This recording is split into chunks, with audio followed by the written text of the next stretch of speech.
오늘도 우리 사는 이야기 찾아주셔서 감사합니다.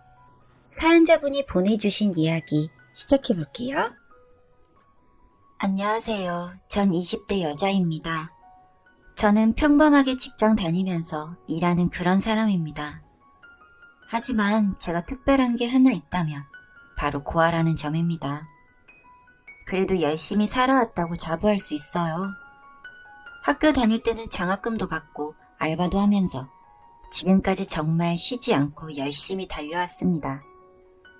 저는 회사 들어온 지 2년이 되었고 제 인생이 풀리기 시작한 지 벌써 다음 달이면 팀장이 됩니다. 다른 부서나 저희 부서를 보아도 팀장이 되기까지 기본 5년이라는데 저는 나름 빠른 승진을 하게 되었는데 이유는 잘 모르겠습니다. 물론 실적이 좋아서일 수도 있겠지만 다른 분들도 다 잘하신다 생각을 했거든요. 저희 회사는 개인 회사라 사장님과 여러 팀장님들이 기획안이나 여러 프로젝트를 보시고 팀장 후보를 고르신 후에 시험을 봅니다. 업무 실적을 쌓은 사람이 거의 대부분이죠. 하지만 이상하게도 이번 연도 팀장 후보 중에 저도 포함되어 있었고 팀장 시험이 은근 어려워서 그나마 공부를 안 한 지 얼마 안 된 제가 시험에 합격하게 된 겁니다. 저희 회사가 정말 복지가 좋은데 그 이유는 다 잘난 사람들로 가득하기 때문입니다. 그래서 전 자부심을 가지고 일하고 있었고 이곳에 들어오기 위해서 정말 열심히 노력을 했습니다.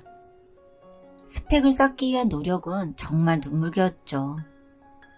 무튼 저는 그렇게 해서 면접까지 통과를 하고 3개월에 거쳐 정직원이 되었습니다. 그 후 빠르게 대리로 올라가게 되었고 바로 팀장까지 곧 달게 되었죠. 물론 제가 프로젝트를 여러 개 성공시키는 아이디어를 여러 개 내긴 했습니다. 그래서 다들 절 인정하는 분위기였고 저는 저희 회사에서 그나마 젊은 층에 속해 미디어 쪽으로 아이디어를 냈을 뿐입니다. 전 최근에 팀장이 된 게 제 능력이 아니라는 생각이 들기 시작하더군요. 그냥 그런 이상한 기분이 드는 겁니다. 회사에는 만년 대리인분들이 계셨는데 그분들의 실적을 볼 수 있는 기회가 있었습니다. 그런데 보고 나서 저는 너무 화가 났습니다. 저의 1년보다 그분의 몇 개월의 실적이 월등하게 좋았으니까요. 솔직히 갑자기 이렇게 어린 나이에 승진하는 것이 좋기도 했지만 이건 좀 아니라는 생각이 들었고 평소에도 이런 걸 잘 못 참는 저이다 보니 양심이 아파서 사장님을 찾아뵈었습니다. 사장님, 실례합니다. 면접 후에 처음 뵙는 것 같습니다. 여쭤볼 게 있어서 왔습니다. 네, 땡땡씨, 말하세요. 전 실적도 그리 뛰어나지 않는다고 생각합니다. 제가 듣기론 저의 실적보다 뛰어나신 분들도 많고요. 물론 저의 가능성을 높게 평가해 주신 점 감사하다고 생각합니다. 하지만 실무가 부족한 저보다 그 자리에 어울리는 사람이 많다고 생각합니다. 예를 들어 땡땡 대리님도 계시고 땡땡 대리님도 계십니다. 실무를 해내실 때나 아이디어를 들어봐도 대리님들 세대에서 내실 수 없는 아이디어를 내주십니다. 심지어 저희 아이디어를 끝없이 들어주십니다.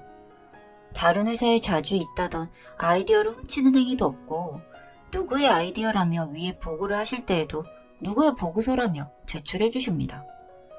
실무가 부족한 제가 아이디어를 내면 처음부터 다 설명해 주시며 이런 식으로 아이디어 기획안을 짜면 보기 쉽고 잘 설명할 수 있다고 해주셨습니다. 이렇게 말씀드렸더니 사장님께서는 팀장은 선생을 뽑는 게 아니며 실무와 아이디어면 된다고 생각한다고 하시더군요. 제가 너무 일찍 팀장 자리에 올라가서 불안한 건 이해하지만 인사팀에서 생각했을 때는 제가 팀을 이끌 수 있는 무한한 가능성이 있어 보였기 때문이라고 하셨습니다. 앞으로도 팀원들이 존경할 수 있는 그런 사람이 되라고 하셨어요. 전 여기서 멈추지 않았습니다. 제가 아는 팀장님은 조금 다르다고 생각합니다. 팀원을 먼저 이끌어야 그 팀장이 존경받을 수 있다고 생각합니다. 전 땡땡 대리님을 존경하고요. 팀장님보다 더 팀원들의 이야기를 잘 들어주십니다. 물론 팀장의 실무가 더 어렵고 복잡하여 그럴 시간이 없을 수는 있으나 회의에서 팀을 이끄는 능력은 저보다 땡땡 대리님이 더 월등하다고 생각합니다. 땡땡 대리님은 팀장 후보에도 없어서 저는 자리를 양보하겠다는 게 아니라 대리님도 시험에 참여할 수 있는 기회를 달라는 겁니다. 물론 그 기회에서 제가 더 뛰어나다면 제가 팀장 할 겁니다. 제가 존경하는 팀장님을 뛰어넘었기 때문입니다. 하지만 제가 존경하는 사람이 제 팀원으로 있다면 전 팀장할 자격이 없다고 생각합니다. 땡땡씨, 땡땡씨의 아이디어들과 실무 적응력만 보고 팀장 후보에 넣은 건 맞습니다. 이제 보니 추진력까지 있네요. 그리고 살짝의 반항? 팀장은 그게 중요합니다. 전 회사의 문제를 혼자 결정하지 않습니다. 팀장님들과 회의 후에 결정합니다. 전 반항 좋아합니다. 오기가 아는 옳은 반항은 좋습니다. 그럼 우선 팀장 자리에 앉으세요. 2개월 뒤에 팀장끼리 상의 후에 팀장들의 추천으로 팀장 후보를 뽑습니다. 그때 두 분을 추천하세요. 어떤가요? 좋습니다. 감사합니다, 사장님. 아, 그리고 팀장 되기 전에 절 찾아온 직원은 땡땡씨가 처음입니다. 아, 죄송합니다. 할 말을 다 하고 나니 너무 죄송합니다. 제가 너무 대든 것 같은데. 아니요, 그 모습이 좋습니다. 마치 이미 팀장이 되어 있는 듯 했어요. 다음 달부터 팀장직 잘 부탁합니다. 이렇게 이야기를 마친 후에 저는 찝찝한 마음을 털고 팀장 자리에 올랐습니다. 팀장은 사무실이 따로 있어서 그 점이 참 좋긴 했습니다. 물론 가끔씩은 외로웠지만요. 저는 회사 일을 시작하면서 담배를 배우게 되었습니다. 여자라서 이런 모습을 보이는 것이 좋지 않은 것 같아 옥상의 계단을 타고 물탱크 있는 곳에서 혼자 담배를 피우곤 했습니다. 그날도 그곳에서 몰래 담배를 피우고 있을 때였습니다. 직원들이 대화를 하는 소리가 들렸어요. 사실 예전에도 종종 이렇게 직원들의 이야기를 들어오긴 했었습니다. 시시껄렁한 농담도 연애사도 들으려 한 건 아니었지만 들려오면 그게 또 재밌긴 했으니까요. 그런데 그날은 이상한 이야기를 듣게 되었습니다. 그분들은 사장님과 제 이야기를 하고 있었습니다. 팀장님 세 분이서 이야기를 하고 계셨는데 땡땡씨는 복 받았지. 그런 아버지를 두고. 아니 내가 회사에서 왜 연기를 하고 있는지 모르겠어. 어쩐지 2년 만에 팀장 나는 게 말이나 되는 거냐고. 난 6년 걸렸는데. 에이. 아니 아까 오해 회의할 때 사장님 안 계셨잖아. 거기서 말 잘못 나올 뻔했다니까. 뭐라고? 아니 우리들끼리 사장딸 하니까 혼잣말로 아휴 사장딸 이럴 뻔했잖아. 너 그러면 큰일 나. 안 그래도 사장님 그걸로 예민하시잖아. 땡땡씨는 아버지인 거 모르는 것 같던데. 아닌가? 모르는 척 하는 건가? 저는 이야기를 듣다가 제가 아닌 줄 알았는데 제 이름이 나와서 더 자세히 들었습니다. 아니 근데 왜 사장님은 자기 딸을 자기 아빠라는 말 안 하는 거야. 그렇게 뒤에서 받쳐줄 거면 도움을 주지를 말든가. 사장님 우리가 기획안 가져가면 딱딱하신데 저번에 땡땡씨랑 가니까 엄청 친절하시더라. 다른 사람인 줄 알았다니까. 저는 당황해서 또 성격이 나와버렸습니다. 손에 있던 전자담배를 들고 그대로 내려와서는 물었습니다. 이야기 중이신데 죄송합니다. 방금 그거 무슨 이야기시죠? 알아야겠는데 말해주시죠. 팀장님들은 다 제 이야기가 아니라며 담배를 다 끄시고는 들어가 버리시더군요. 도저히 궁금해서 참을 수가 없었습니다. 그래서 평소 저에게 잘해주셨던 대리님에게 가서 물어보았습니다. 이러이러한 이야기를 들었는데 도대체 무슨 소리인지 알 수가 없다고요. 대리님은 머뭇거리시다가 이야기를 해주셨습니다. 자기도 최근에 다른 팀장에게 들었는데 제가 사장님 딸이라고 하더라고요. 솔직히 어이가 없어서 웃으며 말했습니다. 저 고하고 혼자 자랐습니다. 그리고 회사에서 저만 아빠를 모르고 다 알고 있는 게 말이 안 되는 거 아니에요? 누가 퍼뜨린 소문인지 정말 말도 안 되네요. 그렇게 말한 뒤 전 바로 자리를 박차고 일어나서 사장실로 갔습니다. 제 성격상 그냥 넘어가기는 힘들었기 때문에 바로 묻는 게 낫다고 생각했고 찾아갔는데 자리를 비우셨더군요. 전 다음날 출근하자마자 바로 사장실로 갔습니다. 그리고 단도직입적으로 물어보았습니다. 제가 어제 들으려고 들은 건 아닌데 팀장님들 대화를 들어버렸습니다. 제 아버지라고 하시던데요? 사장님은 일정이 있다며 무슨 소리냐고 나가버리셨고 다른 팀장님들은 저에게 와서 말했냐고 자기들 이름 말했냐고 묻더군요. 말할까 말까 고민 중입니다. 제가 말 안 하면 얼버무리실 것 같아서요. 다들 안절부절 못하시더라고요. 저는 사장님께 전화를 드렸습니다. 설명 안 하시면 저 회사 그만두겠습니다. 새로 다시 시작하면 됩니다.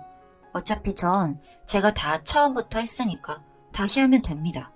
어디세요? 그렇게 그분과 저는 회사 앞 카페에서 만나게 되었습니다. 솔직히 이렇게 피하는 게 더 이상한 거라는 생각이 들었습니다. 솔직히 말도 안 되는 이야기라고 생각했는데 왜 저를 피하신 거죠? 저는 이때껏 고아로 자라왔는데 갑자기 저도 모르는 아버지라는 분이 나타났다고 하는데 말도 안 된다고 생각했습니다. 아니죠? 괜히 제가 빨리 팀장을 달게 되니까 회사에 말도 안 되는 소문이 도는 거죠? 아니, 그게 아니라 내 이야기를 들어주면 안 될까요? 그렇게 저는 이야기를 들을 수가 있었습니다. 사장님은 천천히 이야기를 이어나가셨습니다. 난 내가 날 감당할 수 없는 나이에 땡땡씨가 생겨버렸고 난 키우려고 했는데 난 그때 학생이었어. 그래서 부모님이 내 허락 없이 고아원에 널 보내버린 거야. 물론 부모님 때문에 네 엄마와도 헤어졌고 부모님은 내가 대학원까지 나오면 내가 있는 곳을 알려준다고 했어. 하지만 거짓말이었지. 그래서 난 내 능력으로 내 자식을 찾아야겠다고 생각했어. 그래서 성공했고 사람을 써서 널 찾아보기도 했단다. 나한테 있는 거라곤 네가 막 태어났을 때 찍은 사진 그거 한 장이야. 그런데 내가 쓴 사람들은 이름도 바뀌었을 수도 있고 너무 정보가 없다고 해서 난 모든 고아원에 전화를 했어. 그런데 알려줄 수가 없다고 하더구나. 그런데 나이도 이름도 똑같은 네가 우리 회사에 온 거야. 솔직히 팀장 후보에 오를 때까지만 해도 난 관심이 없었어. 그런데 그때쯤 사람을 써서 알아보고 있었는데 그쪽에서 연락이 왔고 그 고아원에 같은 이름, 날짜가 다 비슷한 사람을 찾았다고 하더구나.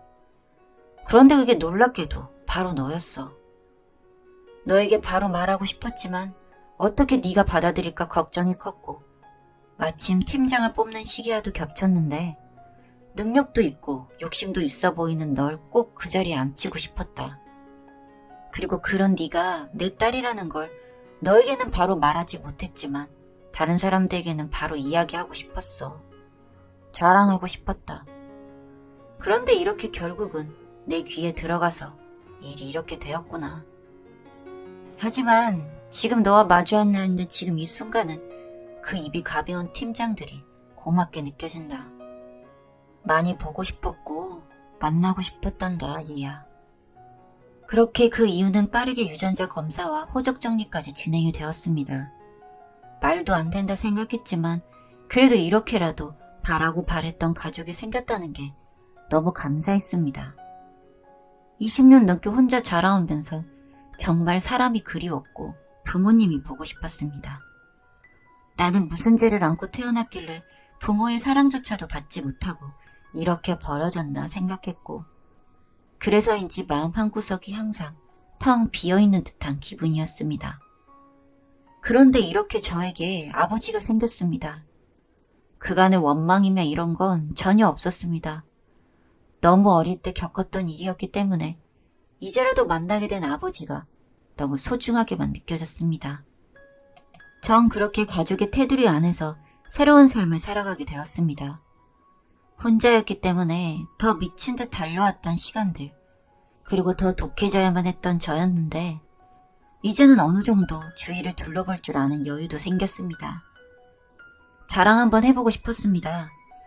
남들은 다 있던 부모님이라는 존재가 저도 너무너무 갖고 싶었는데 전 절대 이룰 수 없는 꿈이라 생각했던 그 꿈이 이뤄졌으니까요. 제 이야기 들어주셔서 감사합니다. 앞으로 정말 효도하면서 봉사하면서 살아가겠습니다.